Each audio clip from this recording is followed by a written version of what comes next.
Hello everybody, so I wanted to make a video today showing how to use the Tabby Jack as a warp tensioner.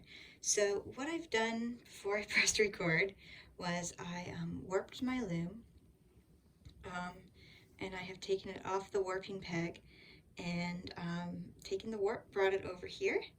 I have put the Tabby Jacks on the loom so that the top of the rest right here is roughly level with the top of my heddle when my heddle is in the resting position of the heddle block there. And I have taken the warp and I have gone over the top of the heddle, then under this first rod here and over the second. And now what I'm going to do, because my kids have since played with it, is I'm just going to kind of take the warp threads and just level them out here and bring them about where I want them. I made a couple mistakes while warping because I warped with my two little ones in the room. I skipped a slot right here, so then I doubled up later on, and then I accidentally doubled up again later on. So I've got some extra, it turns out, warp threads. Also, if you look right here, I have a knot that I found in the string right there when I was warping, and I tied another knot a little bit farther down from that. And what I plan to do with that is just weave as normal, weave right over that knot, and then when I take it off the loom, I will cut out this knot right here, untie this knot, and weave those ends back in. So that just saved me some time and some string, because for this particular project I don't have much extra yardage. So anyways, if you see this knot, that's what that is. So now that we've got that done, what I'm going to do now is just start winding on. I like to use vinyl slats that I cut to fit back here, because I think they're a small profile, so they don't add much bulk to the beam, and you know, they help with even tension. Anyways, back to what we're doing here. The big thing to keep in mind when you're using the Tabby Jack as a warp tensioner is that it's not going to put a ton of force on the warp. It's just going to be kind of a steady, consistent pull on it. And that's really all you need in the long run here when you are warping. You don't need a ton of stretch on the warp threads when you wind on. Just a steady amount of pressure.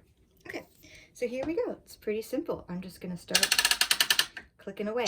And what you'll notice is that the Tabby Jack rods here do pull towards the heddle, and the heddle does pull towards these a bit.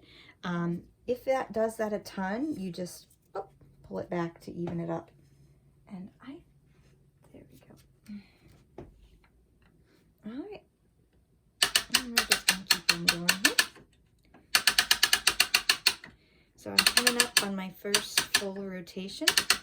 So I'm going to add in my first slot here.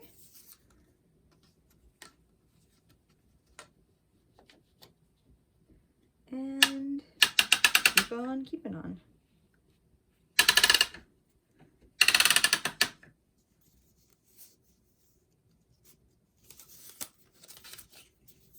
Add my next one in there. And I'm also seeing up here that some of the fibers have jumped ship here. So I'm just going to wiggle those back over where I want them.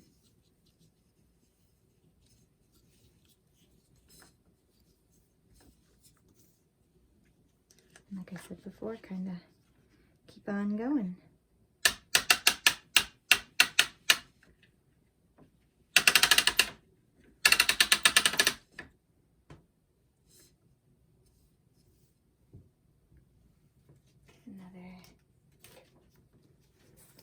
Another slat ready.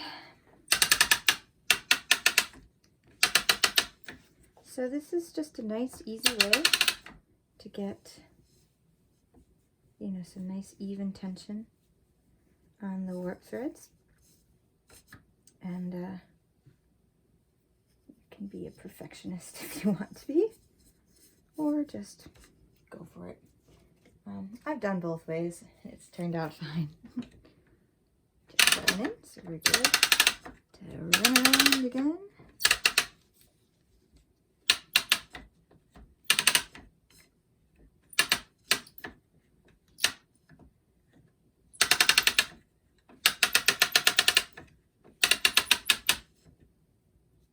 So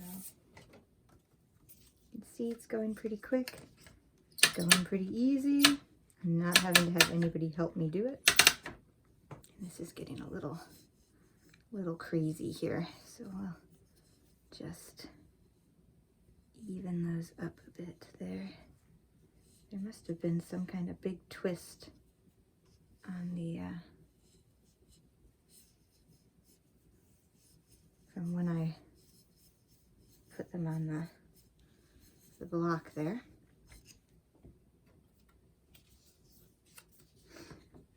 Or not on the block. What am I talking about? The peg, the warping peg. Can't put it that way.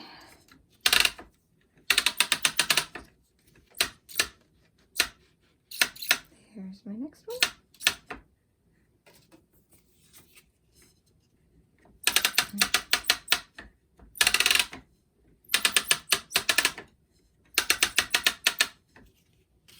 So this project here actually isn't going to be using the Tabby Jacks for anything but the warping process that you're seeing here. So what do we do when we come to the end here, where the knot is starting to get very close? Typically at this point, that's about the distance that I want for tying on. So I'm going to take those off there, flip this over and just see, and maybe just do a little bit more of a crank. So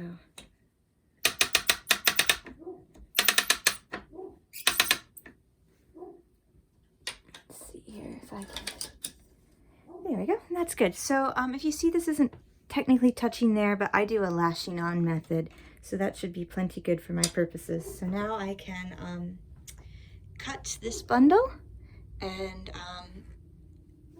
thread my, or slay my holes, and I'm done. I hope you guys enjoyed.